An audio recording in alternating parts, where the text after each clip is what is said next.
Hey, what's up, everybody? Isaac here, Civil Engineering Academy. Excited to be with you on another podcast episode, but today is a special one. I bring on Matt Fanghella. He's actually a course creator now with Civil Engineering Academy. Matt specializes in water resources. We got chatting. He's helped create tons of video practice problems for us, and one of the designations that is out there is called a CFM, or Certified Floodplain Manager. There's an exam for this that's out there. If you're in this world, you definitely know about it, but it is a great designation to have. And there's a whole exam that is associated with the CFM, Certified Floodplain Manager designation. So Matt actually created a course surrounding this. It's got awesome content. We were about to launch this thing, so I wanted to bring Matt on and talk about his experience taking this exam himself, why it's a benefit for civil engineers that are going into this arena, and actually to a lot of other professions that are interested in floodplain management. And we talk about all the details in this episode. So we're excited about it. If you're interested in becoming a CFM or Certified Floodplain Manager, check out our review course at cfmreviewcourse.com. You can also find it at civilengineeringacademy.com. We'll make sure we link to it there, but it's got all the good stuff, including modules, practice, exam, and support, and Matt's gone through it all, so we detail all of it in this episode. I think you're really going to enjoy it. I enjoy talking to Matt all the time. He is an awesome contributor to the stuff and the mission that we have going on here, and I think you're going to enjoy this. So Matt's going to be coming up right after this. Hey, I wanted to jump on real quick and let you know about a free resource we developed for you. You can find it at civilengineeringacademy.com/PE guide, and this will help you to jumpstart your studies for your PE exam. So if you're in the hunt and you're just thinking about the PE exam, this guide will help you get through the process of figuring out everything you need to do, from the PE exam's prerequisites that you got to figure out, the must-have materials that you're going to need for the exam, any approved calculators, what groups you should join, exam secrets, and much more. It's all in this guide that we've got developed for you. It's completely free. You can go check it out at civilengineeringacademy.com/PE guide. Just put in your email. We'll get you that information as soon as the email comes to your inbox. So go check it out, civilengineeringacademy.com/PE guide. All right, Matt, we are live and running. Thanks for joining again on the Civil Engineering Academy podcast. Thanks, Isaac. Happy to be here. I think it's been about 10 months or so since we sat down together, and a lot's changed since then. We have the Certified Floodplain Manager course we're about to debut, so excited to jump back on and talk to you a few minutes about that. And again, thanks for the opportunity to be here. Yeah, we're excited. So just as a background for people, Matt passed his PE exam using our material. We connected over that. He's been an awesome contributor to Civil Engineering Academy ever since then. And we kind of connected about creating a course around the Certified Floodplain Manager. And so I wanted to bring Matt on because he helped to develop that whole thing and talk about that certification, that exam, that process, what that is all about. I imagine, Matt, maybe as a first question, that this material is mainly for people that are very interested, I guess, in water resources or in floodplain management itself, but maybe at a high level, what kind of audience would be interested in taking this exam and wanting to become a certified floodplain manager? Sure. And I think you hit the nail on the head, Isaac. It's popular among practitioners in water resources, be it, civil engineers in that specialty or environmental scientists, environmental engineers. You see a lot too, city planners, people involved in city and town planning departments, zoning departments, things like that, as well as emergency managers, Department of Emergency Management, locality levels. But also too, it's a certification that is fairly common among insurance agents, real estate agents, those populations and career paths as well. And I think that that's important too, because there is such a variety of professionals who are involved in floodplain management. And it's interesting, I think it sort of deviates from, our usual audience, maybe at Civil Engineering Academy, where, it's mostly engineers, maybe specific disciplines as part of water resources, transportation, structural, et cetera. But with this certification, it really covers a broad spectrum of people who are involved in floodplain management at all different levels and all different angles, but ultimately after the same goal of flood mitigation, safety, and more resilient communities. Yeah, that's awesome. So I think there's a broad spectrum of people that would be interested in getting this exam done. I mean, that's kind of a stepping stone to becoming a certified floodplain manager. But maybe we can back up a little bit. Why don't you do a quick introduction of yourself and maybe describe the process you went through and why you got your certified floodplain manager designation and pass the exam. Sure. So my name is Matt Fanghella. I'm a practicing civil engineer, licensed PE in Commonwealth of Virginia, and also a certified floodplain manager. My background is stormwater management and water resources. And back in 2021, I was working at a locality in the Commonwealth of Virginia, and the state at the time had just released a new source of funding for drainage improvement projects, flood mitigation projects, and things like that, called the Community Flood Preparedness Fund. And one of the requirements to submit applications for funding for this fund, I was looking for funding for different projects that we had identified at the locality as drainage improvement strategies that we want to implement. But like anything else, you're always looking for a source of funding for infrastructure projects. And the CFPF, as it was called by the state, the Community Flood Preparedness Fund, required that the community had both a certified resilience plan as well as a certified floodplain manager. And at the time, we did not have a certified floodplain manager. So myself and a coworker, who is an environmental scientist, identified this need, identified the funding source, but our community fell short because we didn't have a certified floodplain manager on board with us at the time. So we spoke to our director and department leadership and volunteered to become that resource, that person in the community to study for the exam and pass the exam and earn our certification, such that we would be eligible to apply for funding. And then we also simultaneously spearheaded and championed the development of a community-wide resilience plan for that community. And so with that, this was in addition to our full-time jobs, full-time roles. And with that, the opportunity to study for the exam was a little bit more overwhelming maybe than we thought. Maybe some of our listeners can relate to their PE or FE exam preparation. And we found there weren't a lot of resources out there. I think if you go on YouTube at the time too, I was studying for the PE, taking the Civil Engineering Academy course content.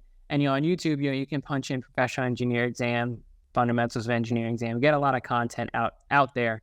But the CFM, Certified Floodplain Manager exam, there was not a lot out there. The exam itself is based on FEMA 480, which is a document we'll talk about later.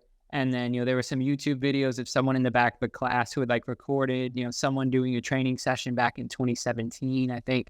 And even some of that content was outdated. So there was a real need there to figure out how are we going to study for this. So we kind of put together our own curriculum and set kind of a program of roughly once a week, knocking out a chapter. And that worked out. It stuck. We spent maybe more time than we thought on some of the modules. And but we ultimately passed the exam and became the first two certified floodplain managers in the community. With that, too, we interacted with a lot of other departments in emergency management, fire rescue, and planning. So a lot of opportunities have since opened up since that initial idea to become the certified floodplain manager and pass the exam. So it's been an interesting journey, and I've learned a lot, and even just from my own knowledge and good information about different properties that I've seen. So very helpful. That's awesome, and that's some great background and insight into why you actually created this course. It doesn't sound like there was a lot of material out there for people to even study from. So we're excited that this is an offering that Civil Engineering Academy has, that you can go and get this exam done and over with. But I wanted to ask you, as we talk about this exam, there's many people that have just no idea what this exam is about.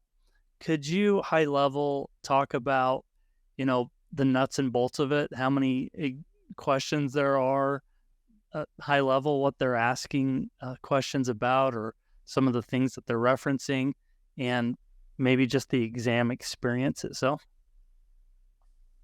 Sure.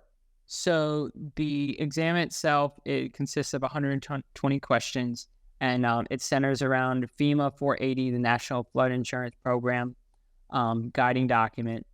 And with those 120 questions, it's broken down to about 30 or so are mapping, and the rest are based on regulations, are based on legislation, and are based on, kind of the scientific background and theory of floodplain management and some of the techniques and strategies associated with that.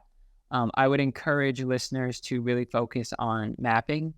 When they take that exam, reading the floodplain maps, which the course emphasizes, and the flood insurance studies, and knowing how to use those and feeling comfortable with that material.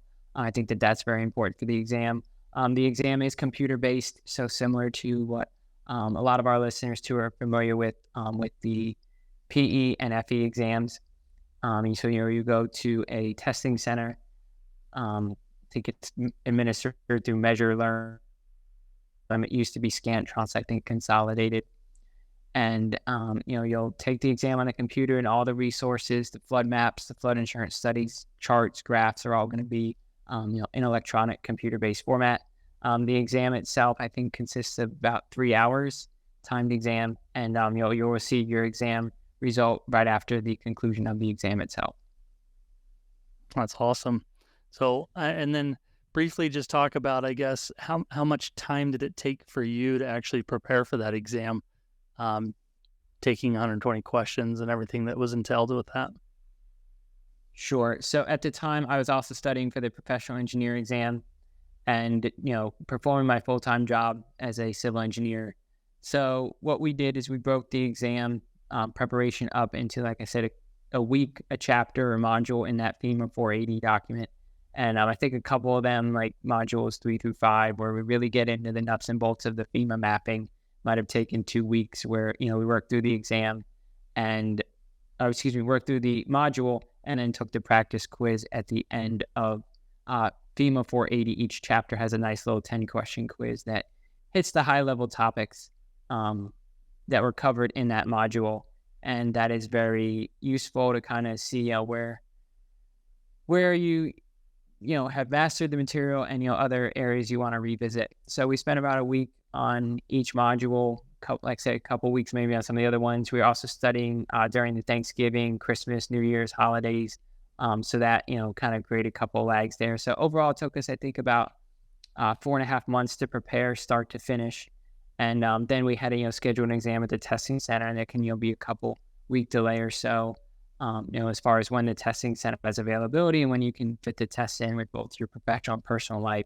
So overall, I think it was about a 4.5, 5-month journey from, cracking open the exam preparation setup that we made to, passing the exam in the testing center. Wow, that's quite a bit of time. And so the way that you've developed a course, do you feel like the way that this is laid out would help somebody achieve that goal a little quicker or help them keep things organized? What are the benefits you see of taking this course? Sure. So I think the benefits of the course is that it does follow the FEMA 480 document, and you can kind of use that as your maybe textbook or guiding document. And then our course expands upon that knowledge and creates it in a more visually appealing, interactive, engaging format for the student. The course too, like all the Civil Engineering Academy courses, are online, on demand, and are self-paced. So if you have somebody who's very motivated, or maybe has more time, or maybe does more floodplain management in their day-to-day work. I was not familiar with it. I never heard of the Certified Floodplain Manager designation until that grant funding that we talked about came out. So I was not that familiar with it. So maybe someone who practices in that realm on a daily basis, maybe a city planner, emergency manager, or something, or just somebody who has more time, could knock it out in they could say, hey, I want to spend 3 days on a module and knock it out within a month. Or they could say, I want to I need to get it in within 2 months, and can kind of reverse engineer and back themselves up onto an exam schedule that allow that. But I think the on-demand format is really beneficial. You can also stop, rewind, rewatch a module, things like that. So there's a lot of flexibility to it to kind of catered to whatever your needs are at the time. I would encourage people, I think one of the things that we ran into is we were starting to forget some of the modules at, 5 months. We would talk about that in module 1 or 2. So I wouldn't want to spend too much time on it. You kind of start to forget some of the information perhaps. So, definitely map out a study path that is productive for you and your needs. That definitely makes sense. So I guess also high level, someone that wants to get this CFM designation, you described a couple different roles in there as you were talking about this, but what does having a CFM mean to a person that has it? What are some key roles or responsibilities that someone with a CFM would have? Sure. So the CFM is all based around floodplain management, right? And so if you look at, floodplain management and the FEMA definition of floodplain management, FEMA defines it as a community program of preventative and corrective measures designated to reduce risk of current and future flooding to create a more resilient community. And like we said, many people from many different professions, will pursue their CFM certification. And I think the roles and responsibilities depends on your role. In the course and in the, regulations themselves, they talk about the local floodplain administrator. And, that's a community or locality role. So a government official who is responsible for administering the floodplain management regulations and the community's ordinance related to floodplain management in a way that is consistent and legal in compliance with the, NFIP, that's the National Flood Insurance Program regulations. So that individual is going to be reviewing plans for development that are submitted to the locality and ensuring that they are compliant with the regulations. We talked earlier, civil engineers in the water resources realm or even structural, are going to be submitting plans to localities and, for developers who are building, residential structures, commercial structures, industrial structures, roads, interstates, bridges, railroads, you name it, for, review by the floodplain administrator. So the civil engineers who are submitting those plans need to make sure that they are compliant with those regulations and also to account for, safety factors that account for future flooding and, flood mitigation strategies. We talked about emergency managers, preparedness, training, hazard mitigation. Those are all important topics of the Certified Floodplain Manager course, as well as, the NFIP program itself. There's a lot of grant programs for hazard mitigation. You hear about the FEMA BRIC, Building Resilient Infrastructure in Communities grant program, very competitive program across the country. We also, have target hazards, managing disaster responses and things like that for, in emergency management, maybe fire battalion chiefs, people in those capacities of public safety. And then two, we talked about, insurance agents, real estate agents can answer questions for their clients. Do I need flood insurance? Are my HVAC units elevated to the proper height? Can I build this deck in my backyard that's on the water? Can I build a deck that encroaches the dunes on the beach? What do I need to do to, build this accessory structure? What does it need to be elevated to? And you can really become that go-to resource for your clients to answer these questions and, get them the best flood insurance rates for their properties, that are waterfront and beachfront, and, be able to answer people's questions in an educated manner about their properties, which is arguably the most, valuable investment. That's awesome. There is a lot to unpack there, but it sounds like there's so much that you can learn through taking the course and applying it to any of those scenarios that you just mentioned. Do you see any other ways that this certificate enhances an engineer's career?